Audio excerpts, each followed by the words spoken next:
All right. So I think I am live right now on Twitter. So I'm going to try something new today. Everybody, I want to talk about it's election day. It's election day. There's so much I could talk about when it comes to finance and what I see on Twitter a lot and what I do a lot of on Twitter. And check me out. Where am I here? Let's go over to the captions.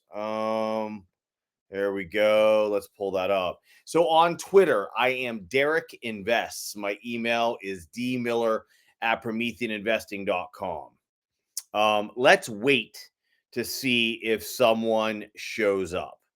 We're going to wait and see if someone shows up because the point of me doing these lives is I want to start getting some interactions with people that are meaningful. If these lives, if I can make these lives be more meaningful, because at the moment, it seems like I am primarily I'm showing people. I mean, I'm obviously showing people how I trade and how I invest, but it doesn't seem as though there are. I don't get that much interaction. I don't mind putting out the information. But if I am putting out the information, I'd like to put out information to people that actually want to see it. So let's see if anyone tunes in. And if anyone does, in fact, tune in, I'm going to answer questions on finances. So, why has the world changed forever? What does that even mean? If I am putting out the information, I'd like to put out information to people that actually want. I'm a little bit early. The market is still open. So let's see what type of impact that has. It looks like there's a couple people watching now. So I want to reiterate what I'm trying to talk about here today is not just market setups. Everyone's always talking about investments and how those investments, how you utilize those investments. Meaning, like, how do you trade them? Are you going to be a day trader? Are you going to be a swing trader? Are you going to be a long-term trader? Like, what are you looking to do? And though that's great, that's great. Look, I have nothing bad to say about that. I use Twitter for that as well. But what I want to talk about today is the utter importance of setting up a proper financial plan. Why has the world changed? So everybody's talking about the election. And if you're out there watching right now, it shows that there's two people watching. Just shoot me a chat, like shoot me a message. I'm not even sure if you can, to be honest with you. I'm gonna put something out there. Shoot me a message. The point that the reason that I'm doing this is because I want to interact with people. If I am just on here talking to myself, yeah, it doesn't even look like I really can.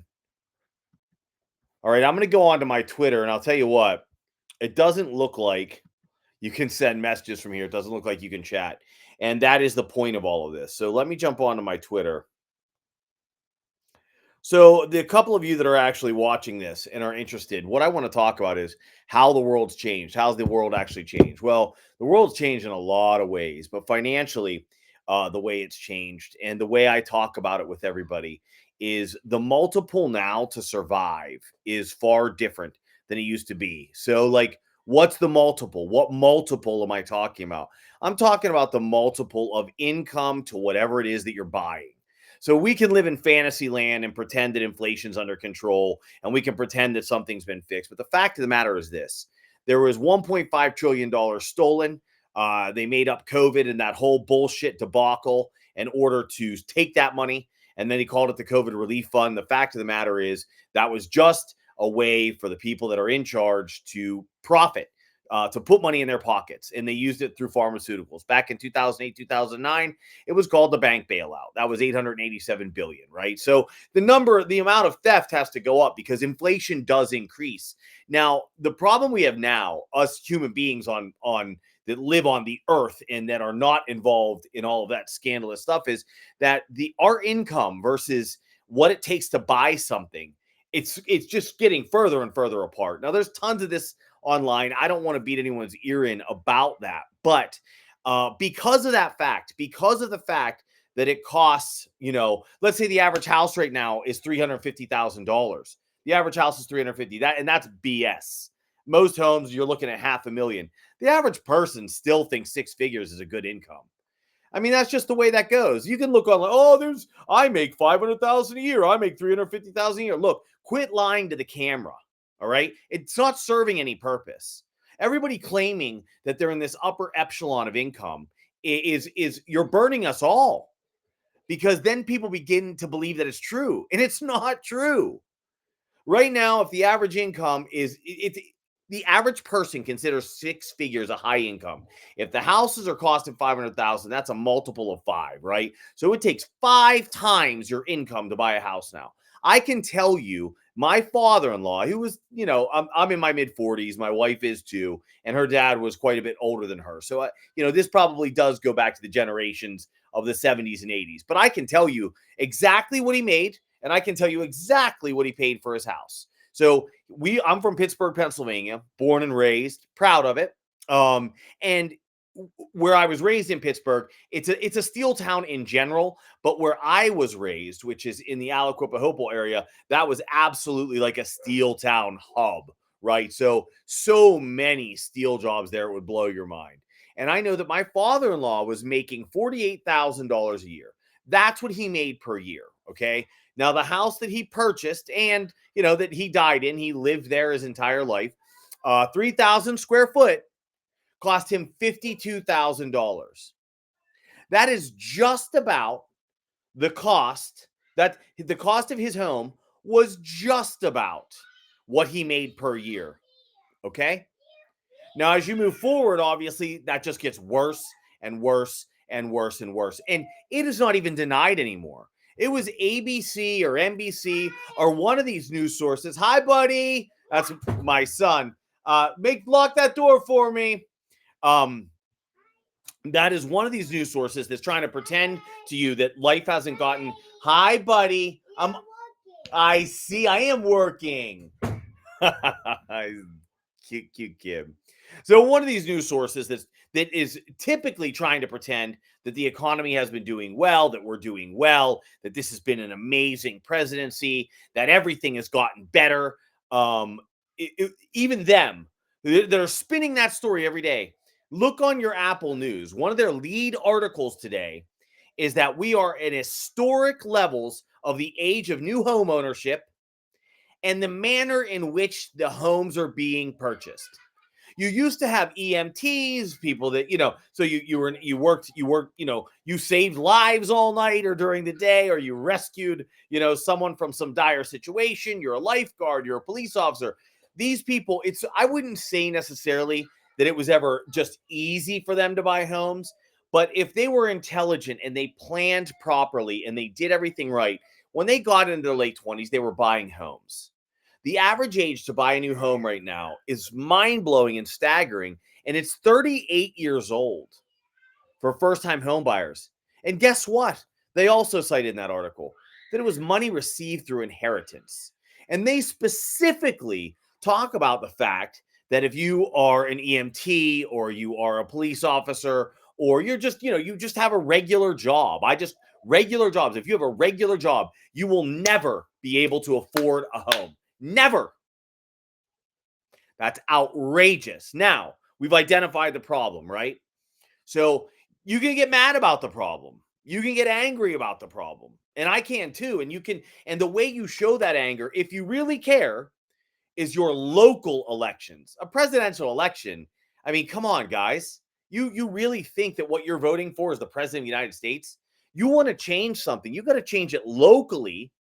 And then that will reach out into your region, into your state. And from there, you can actually have some impact on a presidential race, because we operate under the Electoral College, which is a college that is completely necessary, by the way, for anybody out there who doesn't know any better.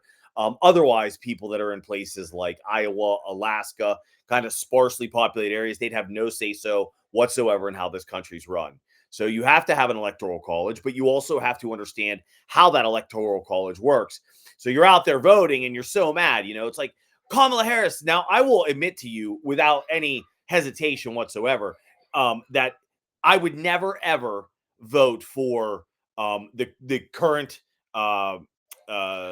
whoever's whoever's holding the current presidency or VP. If you're involved in this actively and you've done this actively, I can't vote for you. Just as it would have been impossible. It wasn't really Barack Obama's fault that 787 billion was given out. That was already in the works under George Bush. So I don't know. Really, you can't blame a president in the first place. This stuff goes way deeper than that. I think most people realize that.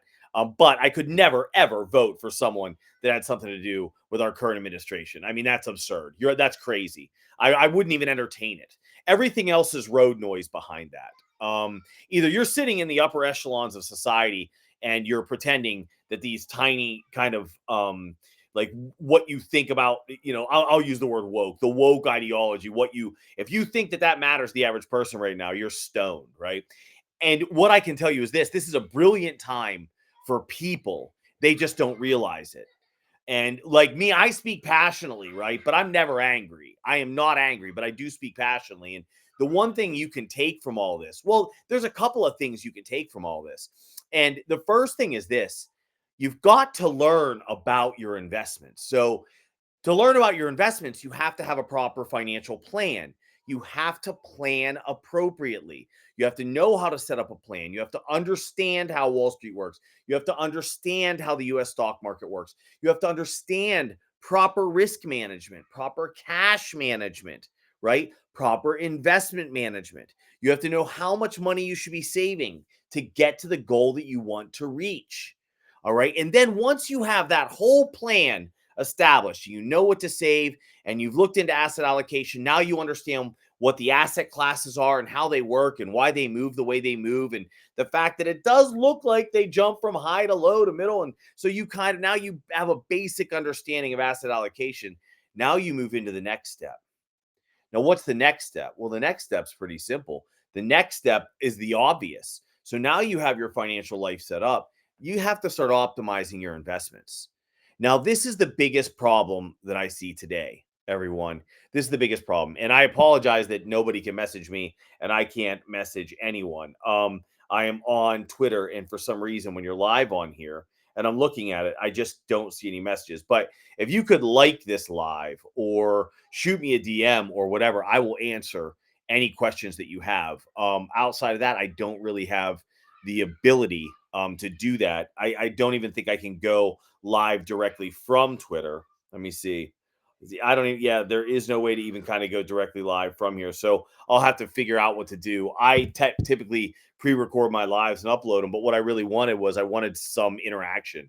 I wanted some people to talk to me. So if you do know a way, by the way, it's DerekInvests on Twitter. If you know a way that I can like interact with people as I'm doing this, dude, do me a favor. Shoot me a message, something, so that I know. There's my email, dmiller@prometheaninvesting.com.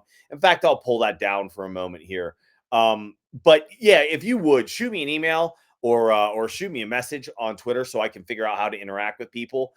That's my point here. I'm actually, I want to impact you. Like I want to help you.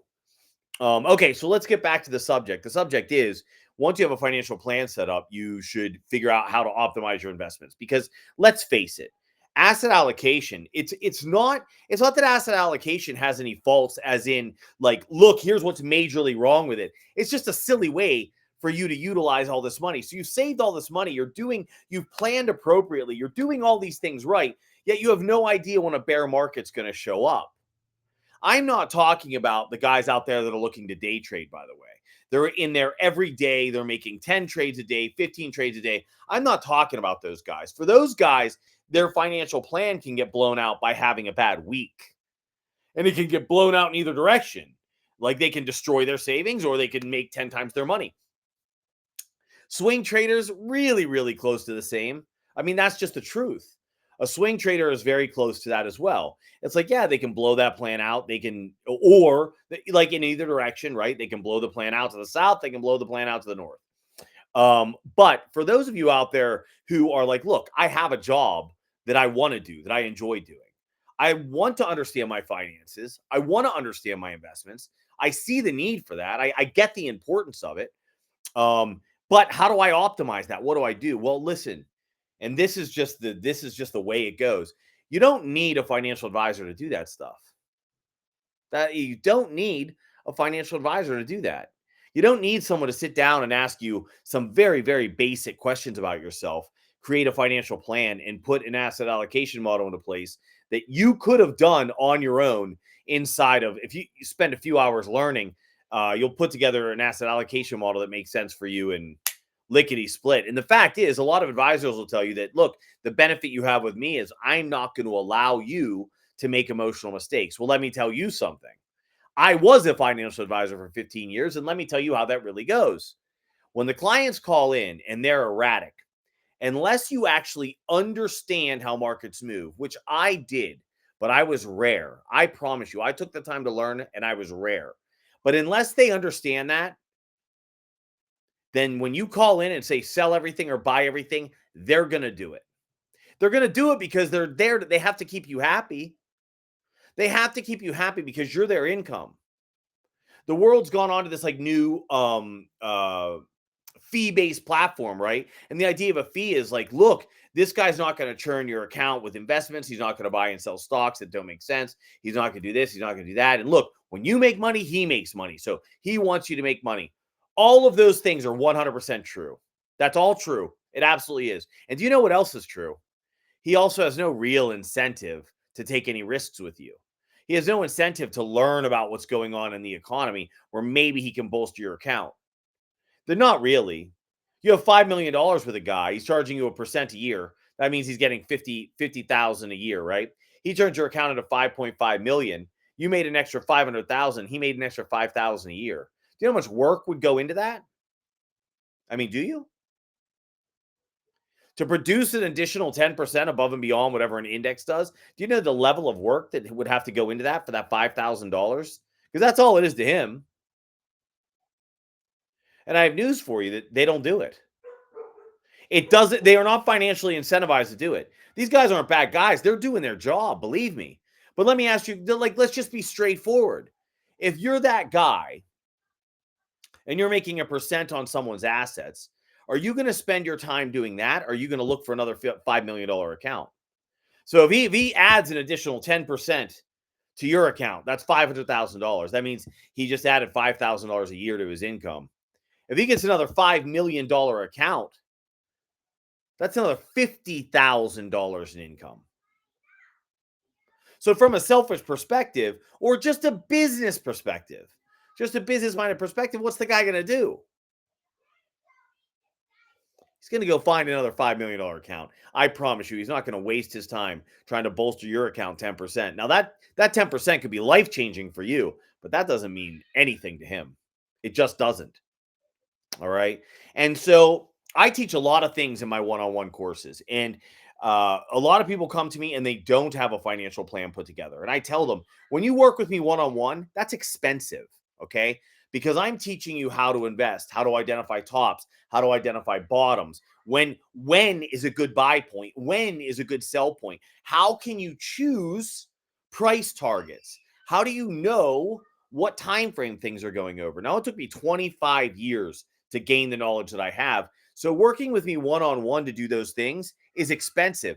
I'm not shy about that at all. I have no beef with it at all, right?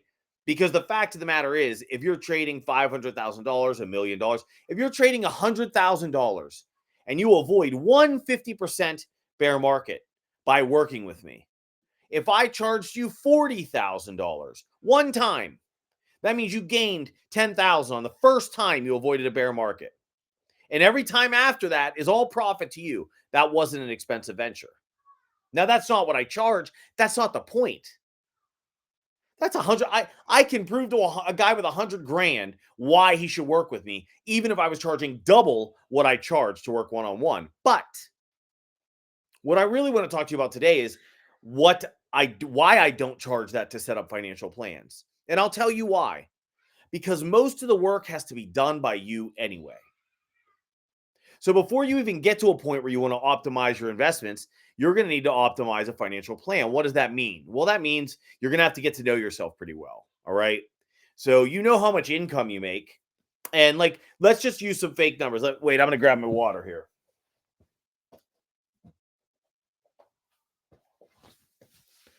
So let's just use some fake numbers for income. We're going to say right now that you are someone that is doing well in this country and you're making $100,000 a year. Okay. You're married and your wife makes $100,000 a year. So you're making $200,000 a year. and you're living a lifestyle that you find acceptable, but it is certainly not optimal. Okay. You're 35 years old. You're 35 years old. Your lifestyle is not optimal. And so when I say to you, well, how do you want to live? How do you want to live 20 years from now? And you say to me, well, I'd like the house to be paid off. Um, we both like driving new cars. We like a couple of vacations a year. Uh, the kids are going to be going to college. You're just now starting to have your kids, right? They're really little, and you're intelligent. That's why you're making decent money in this economy. That very few are making decent money, regardless of what social media says. Very few make decent money today. You can find that almost anywhere. So anyway, so okay, so you're making this money and you are setting up this financial plan, and what you find out. So the first thing that any software is going to do for you is it's going to say, okay, well, your 200,000 now is X 20 years from now, because we're talking about 55 years old. How do you want to live when you're 55? So here you are, 35 years, 55. So 20 years from now, your 200,000 a year is well, if we repeat 2020 through 2024, your 200,000 a year is going to be about 1.8 million. But let's just keep it realistic here. So your 200,000 is 300,000. All right. That's what you want to survive. And then we take a look at, whatever career field you're in, and how that goes and how your raises go, so on and so forth. And effectively what we find out is that so you're going to need a lump sum of money. You're going to need money for your kids' college. You're going to need all of these things, right? So as we're putting this plan together, we don't want to just put together just a straightforward plan, because there's a lot of different variables, right? We were talking about a lot of variables when it comes to financial planning. Variables are you too, right? Your life. Like when you have to replace your roof, some unexpected water damage happens to you, some unexpected wind damage happens to you, a car goes kaput, right? You just bought it and insurance doesn't cover it, and now you have an extra expense. There's a lot of expenses that can sort of happen to you throughout life. And if you're 35 years old and you're just beginning this journey, I'm 10 years ahead of you. And I promise you, there's a lot of things that pop up that you never in your life imagine are going to pop up. The money comes in, it just seems to go out. It really is like a flowing river. Comes in, right back out. And that just seems to be how it goes.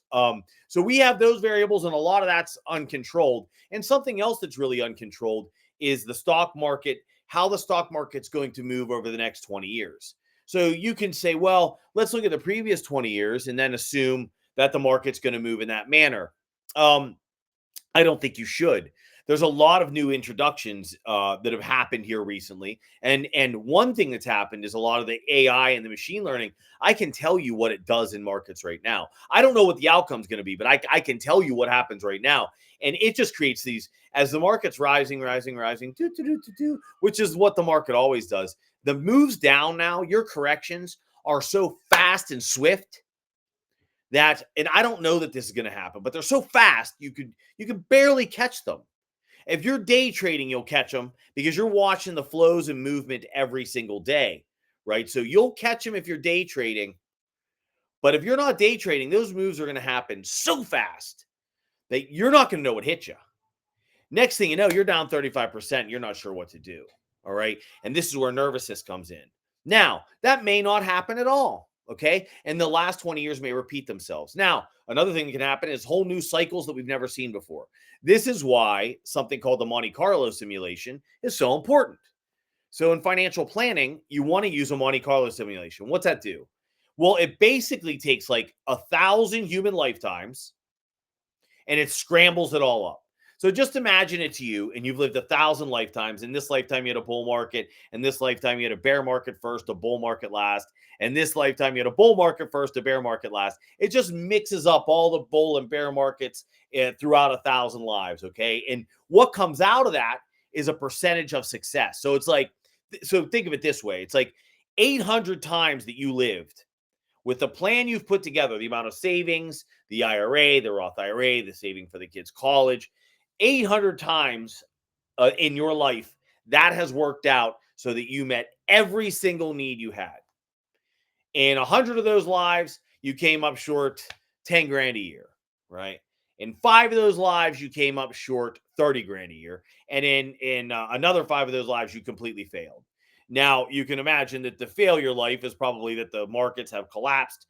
You had your money all in one asset class, like everything was destroyed. And then there's everything in between. So you want to use a Monte Carlo simulated product to help you do your financial planning. All right. And the reason you want to do that is because as you set up that financial plan, as you set up that Monte Carlo simulation, as long as you're like, so the rule of thumb is that if you're above 70%, you should be pretty happy about the financial plan that you set up. What I would tell you is that to truly be happy, if you want to be happy, I keep it above 80. Keep it above 80%. If you keep it above 80%, you'll be one happy camper. And then what you'll dip into, so now it's like, okay, so you have this set up, your savings, everything, your Monte Carlo simulation. And in that simulation, you said, I want to earn 10% a year. Now you come down and you need to learn a little bit about asset allocation.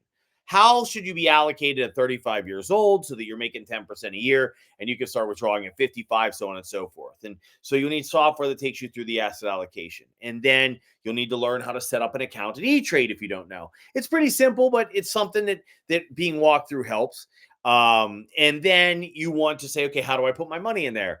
And so what I'm telling you now is I have set up an entire course for you that takes you from beginning to end, 70-page workbook, 7 hours of walkthrough, which you won't need most of. You won't need most of it unless you want to do it. It's a financial course, and it will set up a financial plan for you, and all of that is $500. I don't make it expensive because it's critical that you do it. It doesn't matter if you're in college. It doesn't matter if you're 35. It doesn't matter if you're 45. It doesn't matter if you have a financial advisor. It doesn't matter what you're doing. You have to have a financial plan set up and a financial plan that's worthwhile, a financial plan that will make sense given all the stock market deviations, given all your life deviations. Okay. And I built that for people. I built that because everybody is always so focused on on the investments, on, well, what do I buy here? What do I sell here? Without even knowing like really what they need to do to succeed. And that's what this is all about. That's what the financial plan is all about. And I have it set up for you, and it's $500. It's a 70-page workbook. All right, 7 hours of walkthrough video links. It gets sent to you via email. It's a PDF. Everything is there. All of the software is free. All of the links are there. Everything you can ever imagine is there. And if you get yourself into trouble and you need to have some help with setting up this financial plan, you run into problems, you have email access to me, which I'll happily respond and happily help you walk through. And if it really feels necessary, we'll just jump on together and I'll walk you through it. It really is that simple. And that's what I wanted to talk about today. Not even like, look, don't use my product. Fine. Okay. Like, don't. But if you don't, realize what you do need to do, right? You have to have this financial plan set up, or from that, nothing will work without that. If you don't have that base foundation, I hate to be the bearer of bad news. It doesn't matter what you learn about investments, because if anything goes wrong in those investments, like for example, the financial plan can help you to know what you should be doing with your investments in general. Without the financial plan, should you even be taking that risk at all?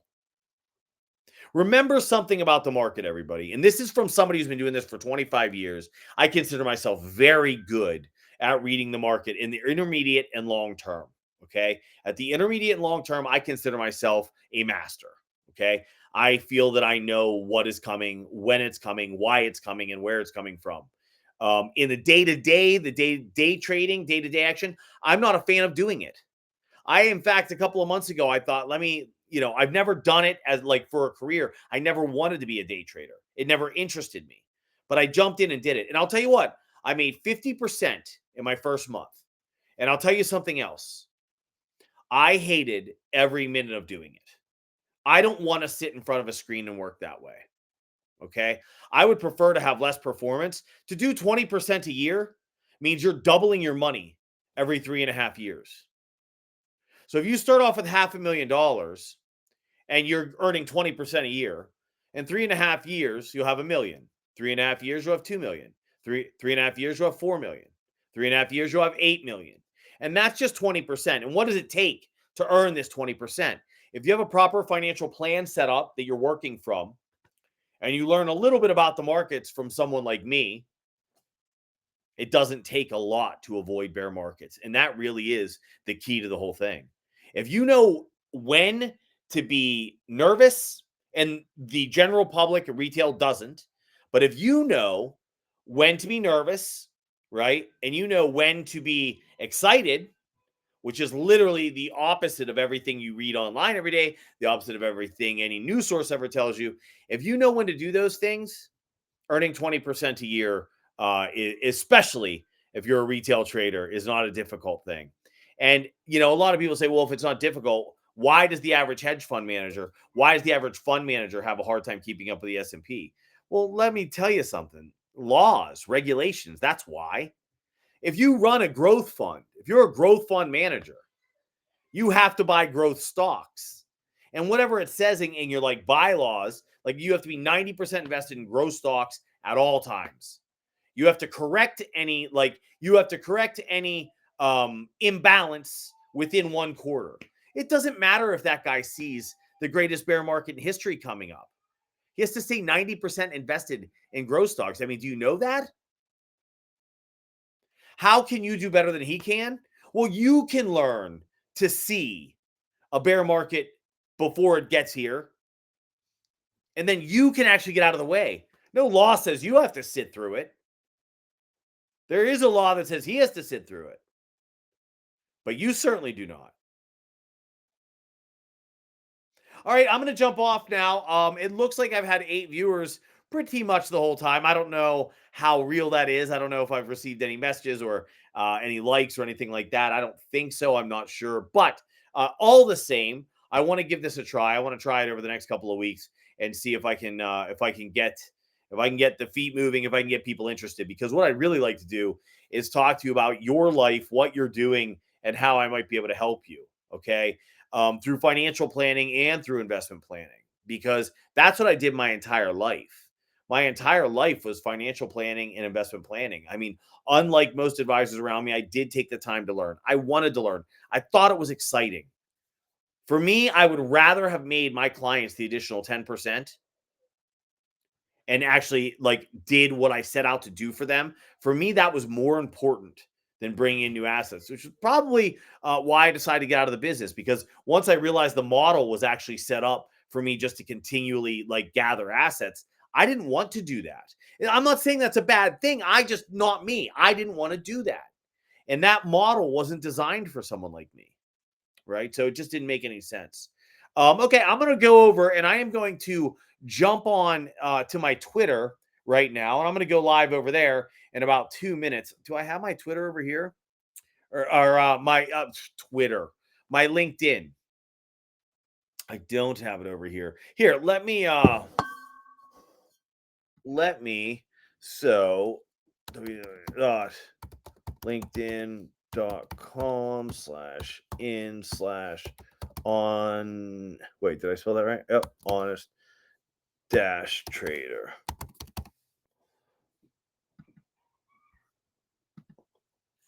There is my LinkedIn.